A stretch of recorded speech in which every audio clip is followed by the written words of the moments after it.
my friends, today I have a new story, a new adventure. Let's begin our story. And don't forget to subscribe and put a like. See you in the story. Cinderella's father was a merchant. Every month he had to go away on a long journey for his work. Cinderella never wanted her father to go because her stepmother and stepsister did not like her. Cinderella worked very hard, but her stepsisters were lazy and mean. One day, a letter arrived. It read, "I would like to invite all the ladies in your house to a masked ball. The Prince." On the evening of the ball, Cinderella's stepmother said, "There's no dress for you, Cinderella. You cannot come to the ball." In the kitchen, Cinderella cried and cried. "Cry," said a voice. Cinderella looked up and saw a woman in a gold dress. "Fairy godmother," said the woman, "now stop crying. I can help you go to the ball." With a flick of her wand, the fairy godmother changed Cinderella's dress and chose. "Wow," said Cinderella.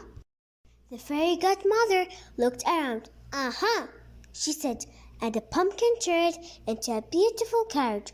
"Oh my," said Cinderella. Next, the fairy godmother changed some mice into horses and a frog into a coach driver. "Amazing," said Cinderella. "Now off you go to the ball," said her fairy godmother. "But remember, the magic only lasts until midnight." Cinderella was the loveliest lady at the ball. The prince danced with her all night long. But the clock struck midnight, and Cinderella had to leave. "Oh no," she cried, running out of the palace. The prince, who didn't know her name or where she lived, followed Cinderella, but she was gone. All he found was one glass slipper. The next morning, there was a knock on the door. It was the prince.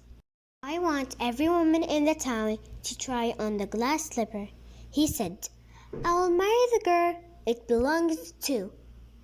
Cinderella's oldest stepsister tried on the glass slipper, but it did not fit. The younger stepsister tried on the glass slipper, but her feet were also too big. "Now you," the prince said to Cinderella, but she wasn't at the ball, said her stepmother and stepsisters. Of course, the glass slipper fitted Cinderella perfectly. "Marry me and leave this house," said the prince. "I'd like that very much," said Cinderella. Cinderella and the prince had a wonderful wedding, and they lived happily ever after. Now it was our end of our story. It was a wonderful and amazing story.